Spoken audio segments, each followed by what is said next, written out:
another episode of Bring Out Your Undead. I'm Megan, and I have reanimated both Casey and Miaca so we can haunt your speakers with our ghostly voices in this episode called Aghast, about ghoulish appetites. In this episode, we'll be discussing 3 kinds of undead with voracious appetites for rotting flesh. I feel like it's common sense that you shouldn't eat people, but... However... Oh, God. Sorry. Is it, though? Is that common sense? But did you know that in all of Canada and the United States, cannibalism is completely 100% legal everywhere except Idaho? So again, don't eat people. But if you had to, like if you were starving in a zombie apocalypse, how long do you think you'd be able to hold out before you gave in to eating one of the guys from the podcast?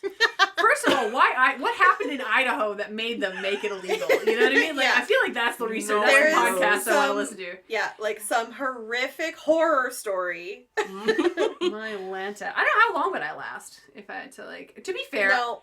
I have said multiple times, so my best friend, I know that she would die in the apocalypse, like, right away. She would not survive. And her and I have had this conversation on a regular basis where she is just fodder.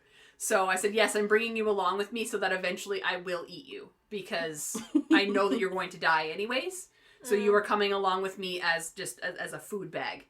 And at least it's like known meat. It's like domestic meat versus wild meat. Yeah, homegrown.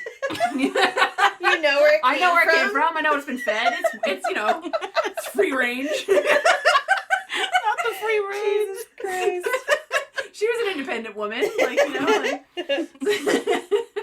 No, it would not take me long to make a pecking order, for sure. Yeah. I'm just that person, though. I would make the hard decisions in a zombie apocalypse, for sure. Yeah, you would. Mm-hmm. Yeah. It's that corporate inside me. I would want to be one of the ones that doesn't know I'm eating human. Like, it's just the stew, and it's like, just tell me it's a horse, man. Just tell me it's a fucking horse. I know we haven't seen a horse in like 5 years, but it's a horse. Yeah, that was a part of the Last of Us. That was part of the storyline, was they weren't eating meat, but they would basically pretend that they were finding deer every once in a while, but they were actually just eating people. Yeah. Yeah. Soylent Green is people, you know? It would take me a very long time. I might starve. Yeah, I feel like you just would not. That's a lot. That's a big step I'm taking. Yeah. This is my undead hill that I'm gonna die on. Yeah. That is fair. That's fair. That's okay. Alright, we're gonna start off this episode with a little bit of lore. Yep, and here we go. Ghouls lore. Ghouls are often depicted in folklore and fiction as undead creatures that feed on human flesh or corpses. In various mythologies and places like the Middle East, from what I've researched on, ghouls are associated with graveyards and places of death, obviously. Different cultures have their own interpretations, ranging from malvoyant spirits to reanimated corpses. I came across some information about H.P. Lovecraft's ghouls that are humanoid creatures living in like subterranean tunnels and have like a complex society, which there's a lot you can do with that. Mm-hmm. They're not necessarily like bad, but they are like tied to like otherworldly.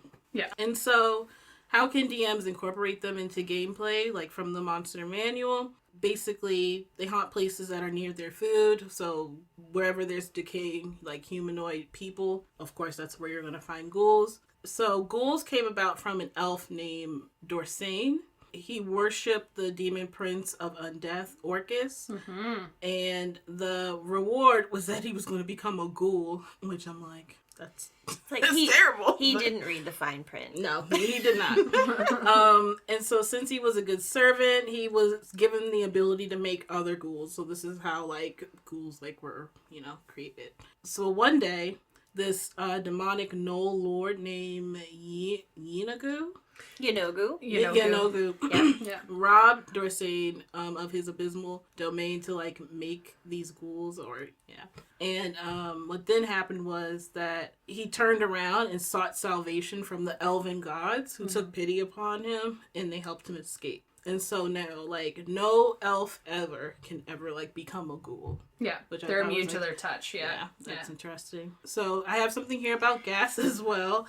And Aghast is a ghoul that is infused with, like, a stronger dose of abysmal energy. And I think we're going to get into that a little bit later. They're a little bit more cunning and can command other ghouls. So, It's like the leaders.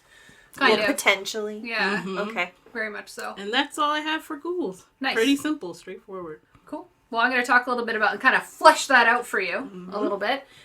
So one of the main reasons why Dorsain was given this like reward for being like, it sounded like a reward for being a ghoul, was because he actually turned on his family and ate them as a like a gift to his demon god. And so his demon god was like, cool, if you want to do that forever, go ahead. Oh my god.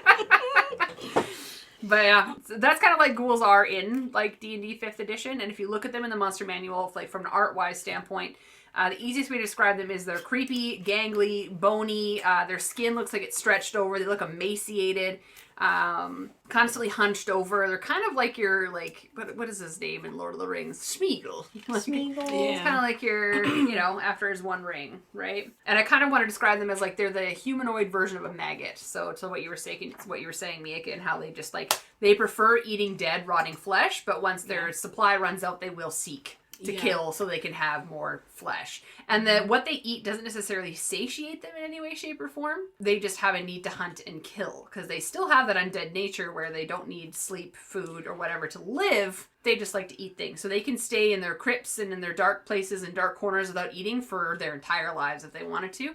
They just have an insane need to eat. So if you were to come across these in like a cavern where they've been for years and years and years without food, it like has nothing to do with the fact that them eating you is going to satiate or make them stronger in any way, shape, or form. Their strength stays because that's who they are as undead, and they're just after you for the sake of it, right?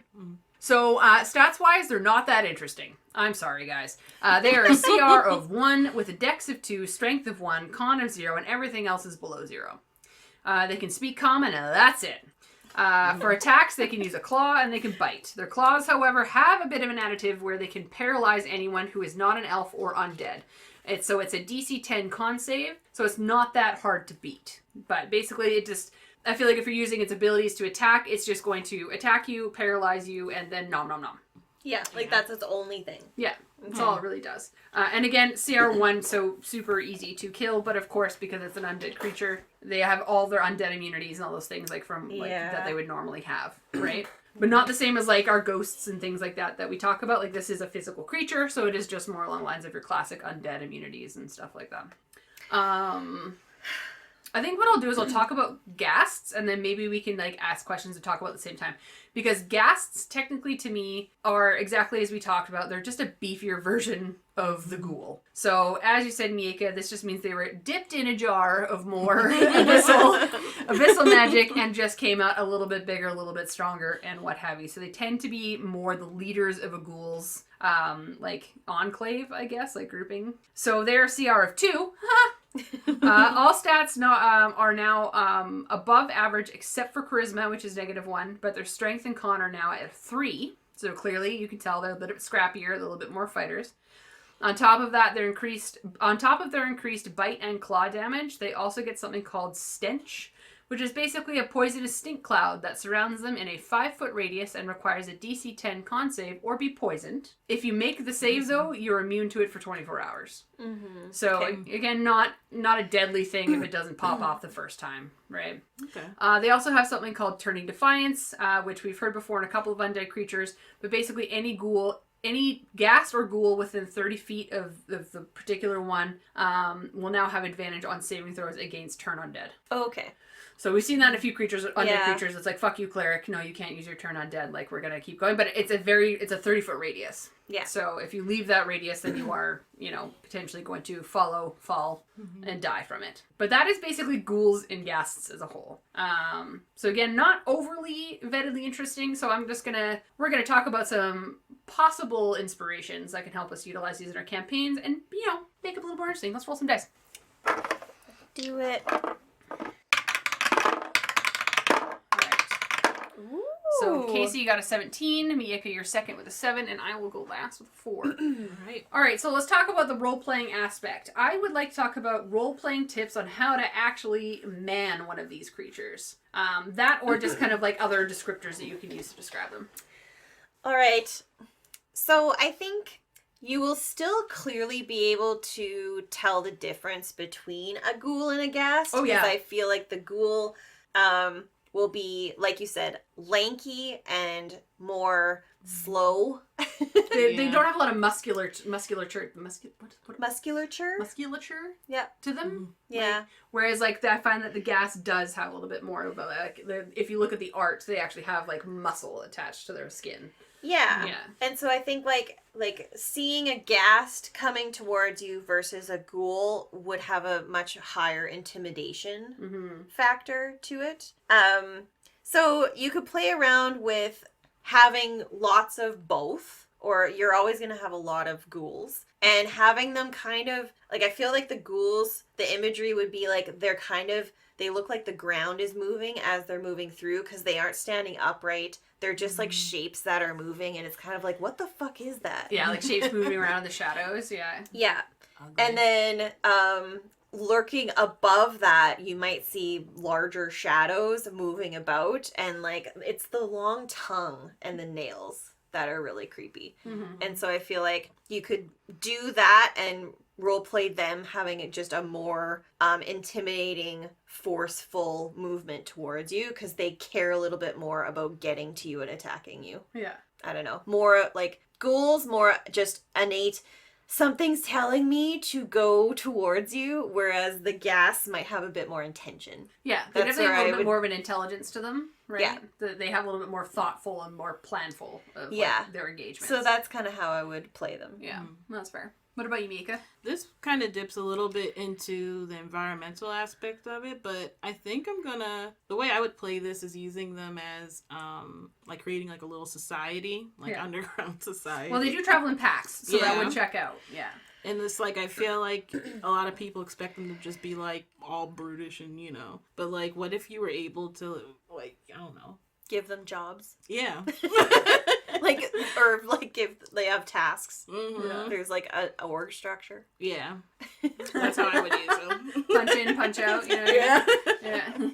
Just like, it's a little different, like throwing a little bit of spice in there. Yeah, because I think especially if you're gonna have ghasts and ghouls existing in the same like play space, the ghasts will definitely have like a little bit more control over what the ghouls are doing. Yeah, keep them corralled and be like, well, we'll go out hunting later, or like we've got cleaning up to do, guys. Like we've got some sweeping to do in the cave. Like I don't know, you guys live in like messes. You know what I mean? Yeah. But I also. Now that you say that, I'm imagining like the kitchen FIFO system of like the first in, first out, or first expired, first out. So they have like a lineup of all the dead bodies of like what we eat first and like mention of how long they've been decaying. And like it's like on this side we have the 45-year decay, and on this side we have like just like labeled with like where. And it's like, can you give me the 45-year? That'd be great. Thank you. Like, for anyone else, it would just look horrifying. But to them, it's like, this is, like, how we live. Like, this is our way of life. Yeah. Yeah, absolutely. Yeah, and, like, the fact that they can speak. Again, like, we've always talked, like, in Undead, we always have, like, we've had so many episodes with creatures where they don't speak languages, or they just don't have the ability to communicate, like, one-on-one and be able to have a conversation. Both of these have common, at least. Yeah. Right? So even the ghouls will be able to have a conversation with you about something. Yeah. Right? And I feel like all of them, no matter what, would have a memory of where they came from and, like, that history and their connection to, like, the demon king, demon prince or whatever. And I think that'd be a fun thing to role play out, is that they might have a worship system as well. So, like, how you're saying they would have a society, Miaca, I feel like they would have a worship society pretty quick. Oh, totally. Because of pack tactics. They'd have some sort of altar with something on it, and it would be something ridiculous, and it's like, but... yeah, it was like, calm down. All right, sir, sit down. All right, so then on to the exploration area. Like, we can talk about the body horror aspects if we want to, or just the existential horror and dread that come from it. What do you think, Casey? I think if you put them together, there is a lot more to go on, and maybe a bit more excitement to have both. in one location. Yeah. I feel like if you only have ghouls, it's something that it's like, if you encounter, you know, a group of them doing a certain thing, or they're like, I don't know, they hover outside of like the church waiting for bodies to be like freshly buried or something. Yeah. It's less intimidating and more like, ugh, let's just take a wider berth around whatever's going on over there. Skirt around this for you. Yeah, let's just try not to get their attention and move on. Yeah. Whereas I feel like if you had a group of ghasts, like, they are the ones that might be doing a similar behavior, but then when they see you, they, like, lock eyes with you and are like, ah, and, like, come at you.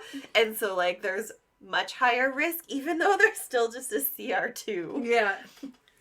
So, I don't know. I think the best case scenario is to have both of them together, because you get a mix of kind of the both, and the numbers for ghouls would make the challenge, like, a little bit harder. It's then the swarming thing, like skeletons or zombies. The more you have, then it gets to be just... It increases the CR in yeah, general. it's like more annoying versus threatening, but nonetheless. Yeah, So, absolutely. I don't know. That's my take, I guess, on... the mental load of coming across those different options. Yeah, and they do like travel in packs. They exist in a horde, Mm-hmm. so you always come across more than one in my mind. Yeah, me too. Like, yeah. Ugh. What about you, Miaca? I keep thinking about like what they must look like eating decaying flesh. And I don't know, for me as a player, like that would like really bother me if like the DM was able to like explain that, like was very detailed and explain like what there that was looked like maggots crawling all over the meat that they were chowing down on. I don't like that. Yeah, I think that like to play into like the body horror and the existential dread is you're gonna hear the crunching of the bones as they're eating. You're gonna hear like the schlepping of the skin and like the stretching of the flesh and like those mouth noises. You know, it's gonna be ringing through these caves that you're like walking through because they're all probably just hoarding in that one spot of this cave because that's where all the undead flesh and like things where they're eating is. And you're just walking through, not really think you're going to come across this. And then all you can hear as you're walking through, you think it's your footsteps, but it's really the chewing and like yum, yum, yum, yum, yum. Mouth smacking, like... So gross. Do undead have saliva? Like, I think that's a good question to ask the internet. Because they're going to tell me one way or another. Long fingernails and saliva. Yeah. All right, so for Ghouls and Ghast, what do we think about combat aspects? So we talk about how it dies and things like that, but I'm interested, because they're such a low CR, how would you play them as a DM in combat? Ghouls, I think it would be the horde scenario. Yeah. I don't think there would be no tactics. There would be, as soon as they register that there is living flesh that they could potentially destroy and eat, it would be like a horde moving towards that. Yeah. Like, just moving, swarming. The mouth smacks stop, and you just hear the shuffling of feet as they're, like, running towards you. Yeah. And, like, if it's an enclosed space, like, I feel like they would be like ants, where they would climb on top of each other for, like, them all just trying to get to the meat themselves. Just a ball of arm and legs running towards you. Yeah, it would be disgusting. And it's so, like, thin and lean. Yeah, it'd be so gross. I feel like the gas would be slightly more standoffish in that, like, if they were having the ghouls do that, they would let the ghoul take down the prey and the target and then just go in there and, like, toss them aside like nothing to take it for themselves. Oh, yeah, absolutely. Like, just that bit more vicious and, like, no sense of camaraderie in this. This is mine. Yeah. Yeah. I'm thinking of like something the complete opposite. I feel like it would be very funny to see like maybe two ghouls working together, like doing some type of tactic to take down the party or something like that. Like, but very poorly. Yeah, like it's like a poor plan. It's like the ghast is all like, remember the whatever routine, and they just like take off running and like tripping. And, like, oh my god! I see them as just very stupid. I have no respect. No respect for these creatures. Well, we know how the scale is gonna be at the end. Yeah. Respect 0. Yeah. Oh Lord. Yeah. Like, they're supposed to set up an ambush, but, like, as you're walking up, you can, like, even with a very low perception, you can hear them talking, and it's like, what the fuck is over there? Yeah. And then they're like, ah! Yeah. Yep. Yeah. Exactly. One of the things we didn't really lean into that like comes out in combat with the ghasts is the fact that they have this poison stink cloud. It's like the smell, the stench of the fact that it's gonna like the rotting flesh that's around, but not only that, but the smell coming off of these undead like corroding beasts, right? So even though it's a part of their abilities and their attacks, and it's just part of their aura, I don't think I would lean into it too hard as a DM because everything in that room probably already smells. Yeah. So I feel like it's almost unnecessary to be poisoned for a small period of time because I feel like when you walk into this room, you're not going to want to breathe. Yeah. You know, like, you're like, fuck this place. I don't want to be here anymore, you know? So it's, but as a DM, like, I would definitely play on that part. It's like, I wouldn't necessarily, as a smell, and I don't think I would make it as it happens from the ghast, but just because you are in the vicinity of all of these beings, even the ghouls, the fact that they're eating this rotting flesh, like, it's probably going to be poisonous and not good for you to breathe in. Yeah. There's going to be some toxic shit. Something. Or you have to make a con save to like concentrate because you can't get over the fact that the smell is so bad you can't breathe. Yeah. Right? Yeah. So that's just a piece I like that I would add. that. Like, especially if you have to have a concentration spell as a spellcaster. Like, maybe every round you have, like, regardless what happens, because you're in that space. If you're you within have the to 30 roll a feet con of like the save horde. to maintain, Yeah. I just think that would be an interesting little tactic to add. But that's just your regular ghoul and your regular ghast. But I believe we have a different special one to talk about today. Yes, so there is a unique type of ghast called the Shadowghast. So the book Explorer's Guide to Wildmount describes the Shadowghast, which is an undead assassin. So it is a silent killer with some devastating abilities that bring it to a CR5 versus the regular ghast of CR2. So think still has the need to eat corpses and dead, but actually maybe hunts and does that instead because it's a little more fun. Okay. So visually, the Shadowghasts look very similar to a regular ghast, but they have dark, like purpley blue or even black skin, markedly long black claws, and a long forked tongue. The art in the book shows them leaving kind of like black shadowy tendrils of smoke, and as they move through the darkness, so think maybe a little bit like shadow. Shadowghast. So like, it's literally like, Shadowghast. It's not ghostly, but it's like you might have trouble tracking them because they blend in with the shadows around you. Yeah, that's where I'm going with that. Got you. And I think you're going to find them in the same places as ghouls and ghasts, where they tend to be around the dead, and you will definitely only see them at night, and they will hunt their prey from the shadows. So stay in the light if you know that there's Shadowghasts around, and you might have a chance. So looking at the stats, these are medium undead chaotic evil creatures, and they are skilled in perception and stealth, which is above what a ghast would be. It has all the same resistances and immunities as a regular ghast, and more so, they have shadow stealth, which allows them to bonus action hide while in dim light or darkness. So again, it's that attack from the darkness and then disappear. Like you can't, you can't even target them because you have to find them again first. Oh, wow. And that's a bonus action. But they are still not super hard to hit with an AC of 15, but have a higher than typical player character speed of 35 feet. And that is also an increase from the regular ghast, along with an average hit point pool of 49, where the ghast is 36. So a bit of a boost there as well. They do not know any language versus the regular ghast knows common. And I feel like that is part of their tactic. They have no interest in interacting with anybody. They are hunting from the darkness. They come out and attack and go back into the darkness. Yeah. They too have a stench that causes any creature that starts their turn within 5 feet of them to make a DC 12 con save or be poisoned until the start of its next turn, which they are immune to for 24 hours if they succeed. So the DC has gone up a bit, but it's the same thing. As actions, they also still have the bite and claw attack, but they can do multi-attack. So they can do 1 attack of each as an action. Their bite, very similar, just beefs up a little bit because it's a +8 to hit and a reach of 5 feet. And on a hit, 2d8 plus 2 slashing plus 1d10 necrotic damage. And claws are worse than the bite. Same +8 to hit and 5-foot reach, but on a hit it deals 2d6 plus 5 slashing.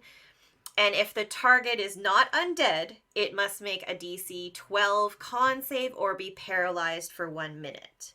The target can repeat the save at the end of each of his turns to try and end the effect. So this is those long claws where it's going to shoot out of the darkness, paralyze you, do what it needs to do to kill you, drag you into the darkness, and eat you. Yeah. Yeah. So, again, not incredibly complicated. Do have definitely some beefed up abilities from the Ghast. Yeah. But that's it. Amazing. All right, let's roll some dice for these suckers. Nice. All right, Casey first with a 15. Oh, no. Second. Miaca first with a 17. Casey 15, and I'm coming in last here with a 2. Love that about myself. All right, so Shadowghast, an extra beefed up version of our Ghouls and Ghast. So Miaca, we're going to talk about role playing first, as we do. So can you think of maybe we can do any of these ones. So either like a quest or a plot hook or an adventure you can think of to use them. Yeah. Or any fun descriptors you'd use to role play them. So I know in the beginning I was talking about, what if the DM set up some type of society for these things? For the Shadowghast, it's not giving high society type of creature. Or they're the ones that are stalking the furnace in the caves. Yeah. They're pretty low. They're not going to be very helpful in my little Ghoul and Ghast society that I've built, apparently. They're not. Do they speak common? Nothing. No, they have nothing? no language. Yeah. Okay, see, that makes it even more. Just shadowy, creepy people. Yeah. Yep. They're just gonna be the creepy people in the basement. There we go.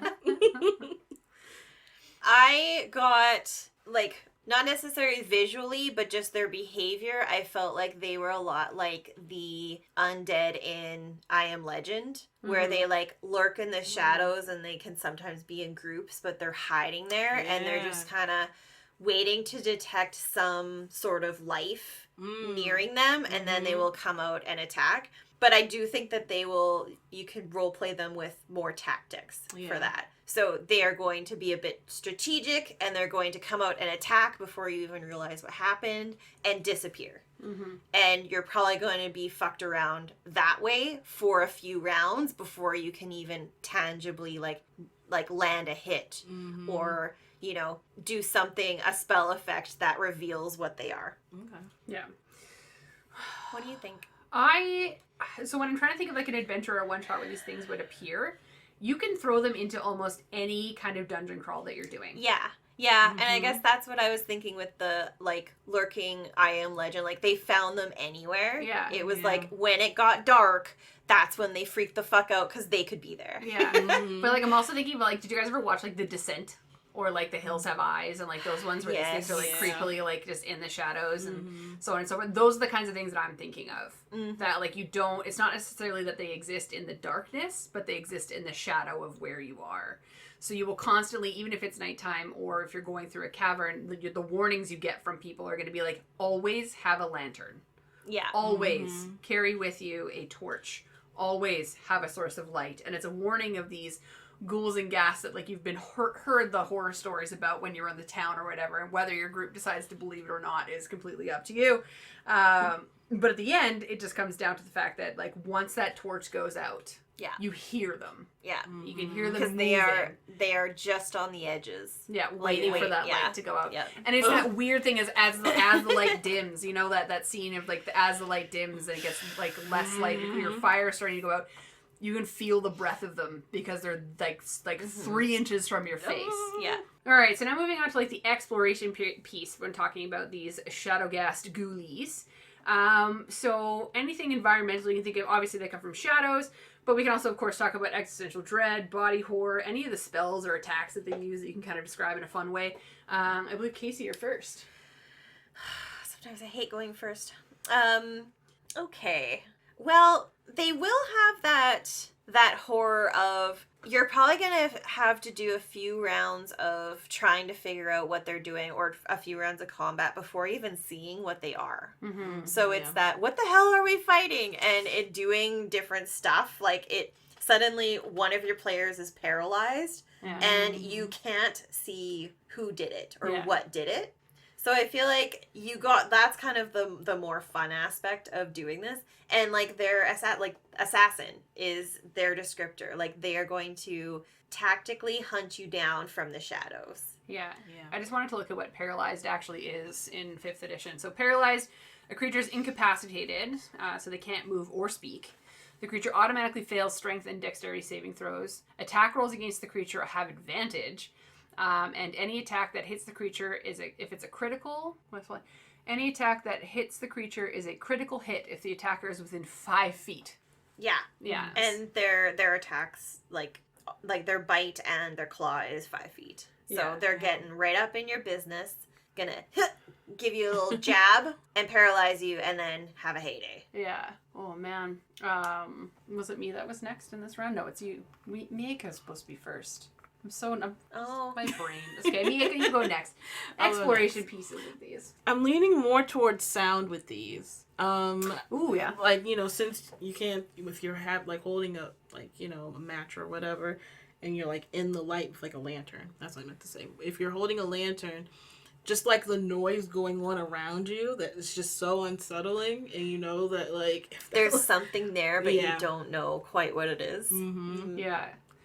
Oh, that's just scary. You can almost hear the winds of them, like moving in between the shadows, like quickly moving past you. You can feel the air, the density of the air change, like all of those pieces too, right? Ooh. Yeah, and even the dark kind of wispiness it seems to have when it moves, does flash in the lantern and move the light a little bit, but it's not enough for you to tell what did it. Yeah, that's cool. I love that. Again, I just like the imagery of the fact that they live within the shadows specifically. So in my mind, it would also live in the shadow that you cast. That close, huh? Yeah. So, but it can't get to your shadow if your shadow isn't touching the edge of the wall where the shadow it is currently sitting in is. Right. So the whole thing is you're traversing through this dark tunnel or dark dungeon and you're holding these torches, but you also have to hold them in such a way that your shadows don't cast against the wall because then it will travel through your shadow. Ooh. Yeah. And that's the part that kind of creeps me out in the sense where it's another kind of explorative process of how to navigate in a small space and navigate with shadows. Yeah. And that kind of stuff, right? But I also feel like if you're going into a town, kind of Ghouls and Ghast, these are going to be the things that parents tell their kids stories about to be don't go into the caves. There's lots of ghoulies in there that take children in the night. Yeah. Right? Mm-hmm. And this is what the kids are scared of, or they see them in their closets or what have you, because that's where all the shadows are. You see little red glowing eyes in the corner or what have you. And ugh. Yeah. That's the existential horror and dread again. It's because this one, similar to the other ones that we talked about, you can't see them. Therefore, they are frightening. Yeah. But you can hear them, to make his point, so using sound is a big one. Smell would be another one, because these ones have stench too. Yeah, they do. Right? Yeah. So even if you're not in the room where all the dead things are that they're feeding off of, you're going to smell it. Yeah. Mm-hmm. You're going to get a waft as it walks by, and you're like, whoa! Yeah. Whoa, what is that? Yeah. And that can be an indicator of where it is, if you're kind of spreading yourselves out. Follow the smell. Yeah. And you roll perception and on one side it's oh, so in this party member, you find that the stench is really strong. Yeah. And then other ones I was yeah, it's mild. There's an aroma. We it do smells okay. bad. Yeah. Mm-hmm. It's not ideal, but here we are, All right, combat tactics for these folks. So we did kind of touch on a couple of items, but is there anything else you guys can think of that you would try and utilize? Miaca, you are first. Kind of bouncing off of my sound idea. I just see, like, the way it hunts, it's just constantly, like, circling you and, like, also standing in your shadow. I like that, too. It's just getting in your personal space. Yeah. And until, you know... Waiting for you to drop your guard. Mm-hmm. Yeah. I kind of want to... I mean, the Ghast and then the Shadowghast notably have this long tongue, but it's not specified to do anything. And what to do with it. What to do with this long, forked tongue. What wumps can we do with this? Yeah. I love it. Whoops. So, I want to add it into its combat tactics. So, while it's reaching out from the shadows to, like, grasp and keep you there so it can, like, put its claws in and paralyze you, it uses its tongue to, like, wrap around, like, your arm to, like, hold you there. So perhaps you could have it have a grapple attempt or something. Yeah.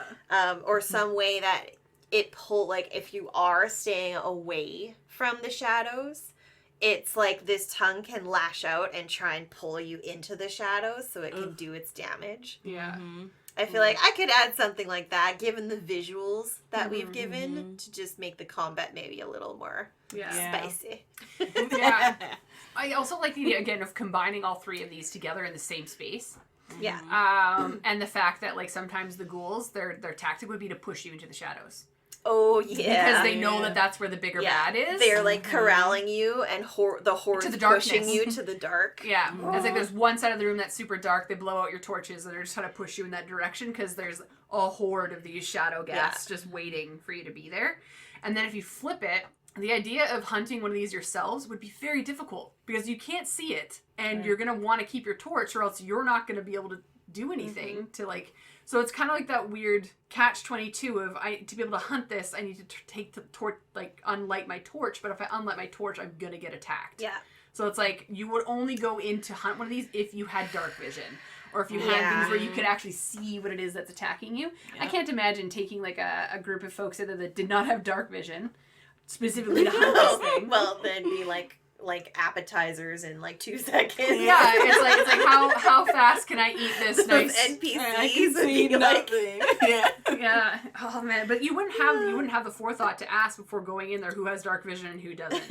Right. And it's just like, of course, the one dragonborn who's just like, I weirdly don't have dark vision. Is gonna be fucked. Right. Yeah. So. But, no, it's very interesting, these ones. But yeah, I, again, love the idea of using them in tandem and in the same space. Because you have your ghouls that are just doing what they're told and just want to eat the dead flesh. You have the Ghast who are like, no, like, well, like, let's organize and stay collected. And there's the shadow monsters that are just like, bring us the death. Yeah. Right? Yeah. So. And it just makes it also more interesting from a DM than just running, 10 ghouls in one attack. It's like... 10 ghouls plus 3 ghasts and, a handful of Shadowghasts in the corner when they think the fight's over. Let's just throw that in. Yeah. It's just a bit more interesting. Yeah. Because they would, in my mind, work together. They have the similar interests at heart, right? They just want to eat dead flesh. Yeah. Right. But in my mind, I'm like trying to think of why you would ever go into one of these spaces or want to hunt one, right? Like, what kind of loot do we think this thing would drop? Like, what would be the purpose of hunting one? I mean, like, the easy answer would be, like, you go into a village and they're like, we're haunted by these shadowy things that come in and they take our children at night. So now you go and you hunt this thing down to go and kill it so that the village can be saved. Yeah. Right? But I'm trying to think of any other reason why you would want to hunt these down. Or it would just be, like, a layer of defense to something you're trying to get to. Like, they could use it as fodder, essentially. Wizard's Tower always comes to mind. Yeah, something like that. It's like, it's populating this area with all of these undead creatures so that it might pick off a few people that are trying to get in. Yeah. Could be like that. That's fair. Like collecting, like, the creatures that they've eaten, maybe, like, they don't care about the treasures or whatever that they have. Yeah. But, like, your party knows that, like, there's stuff there.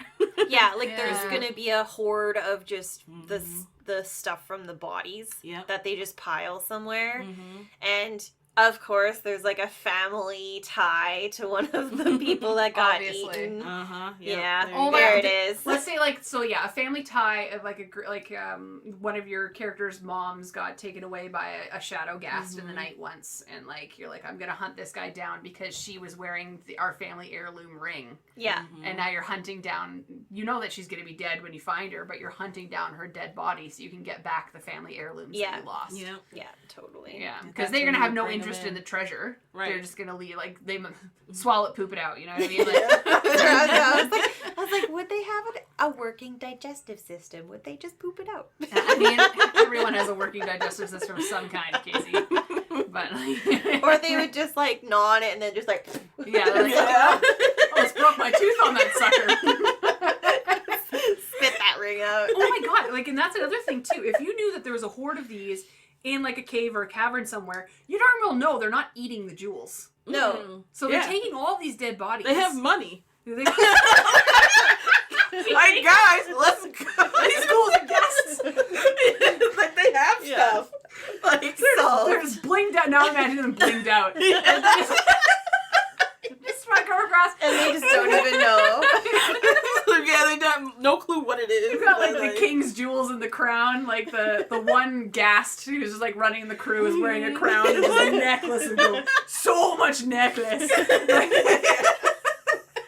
Oh Like, you don't even deserve that. Like, you're so...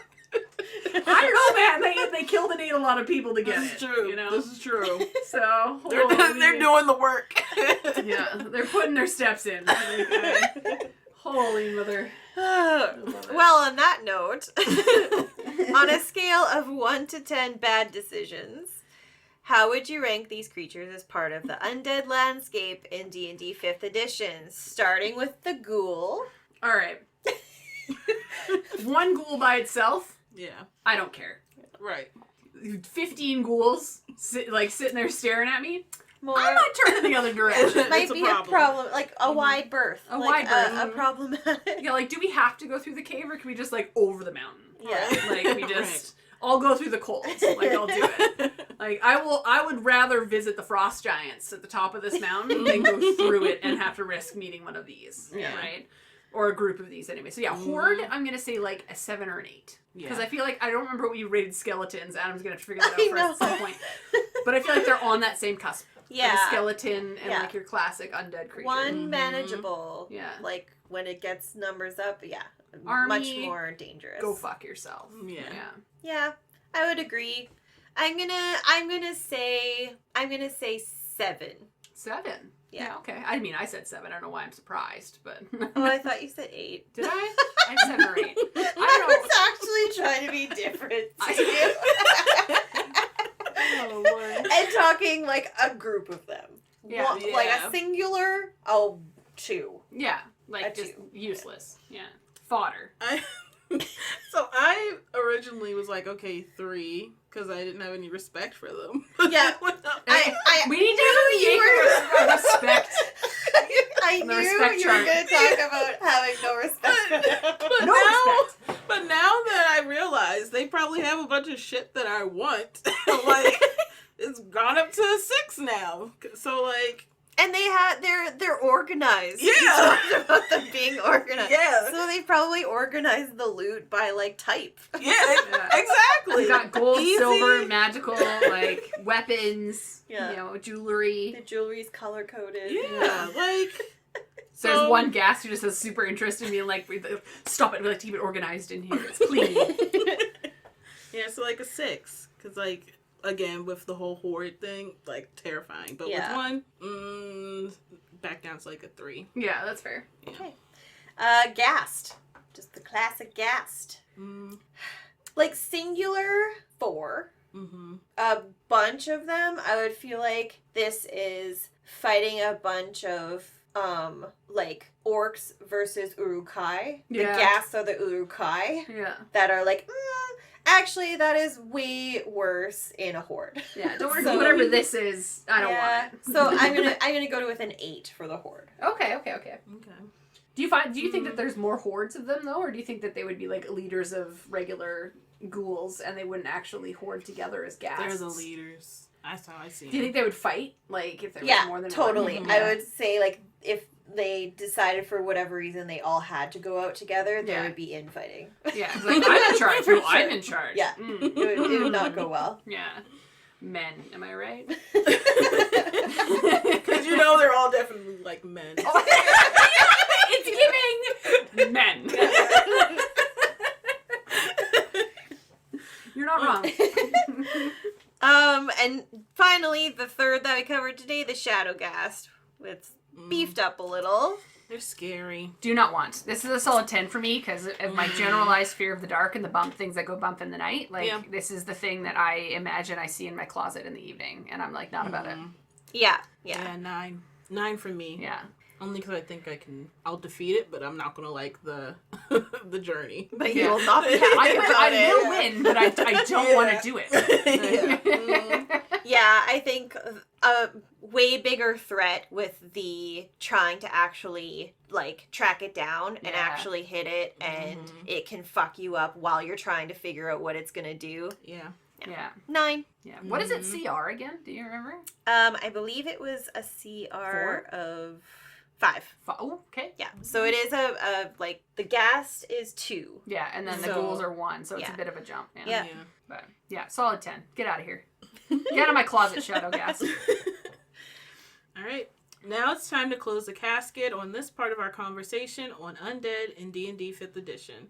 If you'd like to discuss what you've heard here today, you can find us on Facebook, Instagram, and at r/itsAmimic. For more episodes on monsters and other D&D topics, you can find us on Apple Podcasts, Spotify, and YouTube, or wherever you listen to your podcasts. Thanks for listening to this episode of Bring Out Your Undead. If you'd like to support us, we have a donate button on our website at www.itsamimic.com, as well as a store and a Patreon. You can check the show notes for more details. Thanks again for listening to It's a Mimic, where you never know what you're going to get.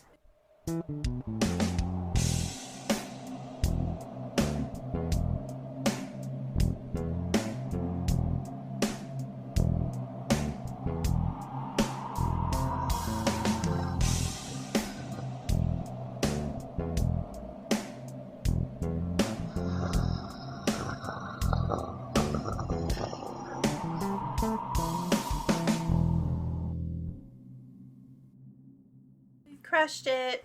Like the shime. I'm sorry, the what? Say that one more time. The shimmy. The shimmy. The shimmy. The shime shimmy. The shime shimmy. Shimmy. We're so good at this game. I appreciate you so much. All in a day's work. You know what? You're not wrong. Mm-hmm. We're just ladies out here doing lady things. Not getting awards, you know, the whole 9 yards. There you go. Starting that knife. All right. I was like, what's happening? It's gonna be stealthy.